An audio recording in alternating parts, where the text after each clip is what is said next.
وحشتوني أوي أوي قد الدنيا. صلوا على النبي ويلا نبدأ. بتقولي أنا مكتوب كتابي ومتعودة من خطيبي إن هو بيكلمني وهو خارج من الشغل بيطمني عليه، ولما بيوصل برضه البيت بيكلمني بيطمني عليه. وفي اليوم ده هو ما كلمنيش لما خرج من الشغل وما كلمنيش برضه لما وصل البيت. قلقت عليه واتصلت بيه. المشكلة بقى لما رنيت عليه كان التليفون مرة يديني جرس عادي ومرتين تلاتة يديني مغلق. المهم فضلت وراه لحد ما وصلت له. رد عليا وعمل نفسه نايم وقال لي ايه في ايه. قلت له هو انت روحت ونمت كمان؟ طب انت ما اتصلتش بيا ليه؟ مش احنا متعودين ان انت اول ما بتخرج من الشغل بتكلمني واول ما بتوصل البيت بتكلمني؟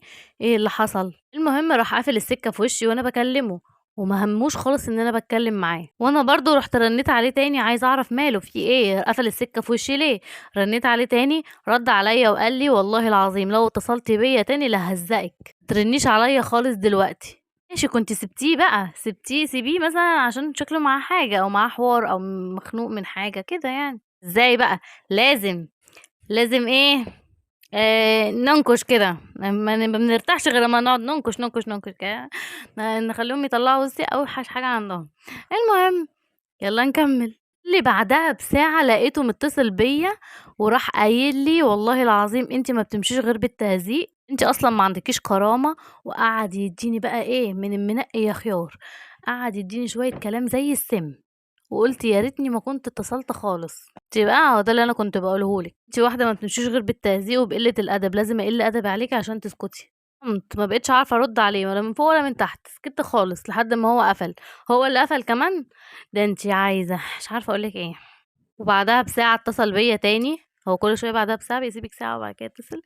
بعدها بساعة اتصل بيا تاني وقال لي انا اسف ما تزعليش مني حقك عليا، بس كنت متعصب وانتي عصبتيني اكتر. امم لا الف سلامة. قال لي انا بحبك، قلت له وانا كمان. اوه ماي جاد ايه العسل اللي انتي فيه ده. قلت له انا كمان. وانا كمان بحبك، وانت يعني عشان عارف ان انا بحبك بتعمل معايا كده يعني وبتتنرفز عليا وبتقعد تقولي كلام وحش؟ في ايه؟ وفعلا لو انت بتحبني ما تقوليش الكلام اللي يضايق اللي انت قلتولي من شوية ده، وما تقوليش اي حاجة تزعلني. وهو قال لي حاضر. اه حاضر. لا ده هو هيلا عن سلسفيل انت بصي تستاهلي كل اللي يجرالك بصراحة، لانك انتي نو كرامة. نو. مش عارفة. المهم راح قال لي بقول لك ايه انا بكره رايح مشوار مهم وبتاع. قلت له خلاص ماشي. هو متعود مني ان هو لما بيكون في مشوار بتصل بيه اطمن عليه برضو كل شويه وهو بيطمني كل شويه عليه. وفي اليوم ده اتعمدت ان انا ما اتصلش بيه خالص. اتصل هو. طب الحمد لله. قال لي ايه خير ما اتصلتيش بيا ليه؟ قلت له ما حبيتش اتقل عليك. قال لي اه ما حبيتيش تتقلي عليا. زقني بما فيه الكفايه وقال لي كلام اوسخ من اللي قاله لي قبل كده. طب حلو بداية مبشرة. وبعدها قال لي انت ما تستاهليش غير الجزمة وانا هديكي بالجزمة على دماغك. وبعد كده راح قافل في وشي السكة. امم وبعدها راح عامل لي بلوكات من كل حاجة، عمل لي بلوك من التليفون نفسه. بتصل بيه بلاقي نفسي في البلاك ليست. انا مش عارفة اعمل ايه، اكمل ولا اسيبه؟ تكملي ولا تسيبيه؟ انتي لسه بتسألي اكمل ولا اسيبه؟ ده انتي عايزة قلم على وشك اقسم بالله لو قدامي. ليكي قلم كده فوقك. المهم بتقولي اعمل ايه بعد ده كله بتحرق دمي وبتقولي اعمل ايه؟ قولولي انا اعمل ايه. انا هقولك تعملي ايه. بصي اول حاجه لو الانسان ده كملتي معاه واتجوزتي هيمسكك يرنك العلقه صبح وبالليل ويجي يقولك معلش انا اسف والله اصل انتي نرفزتيني.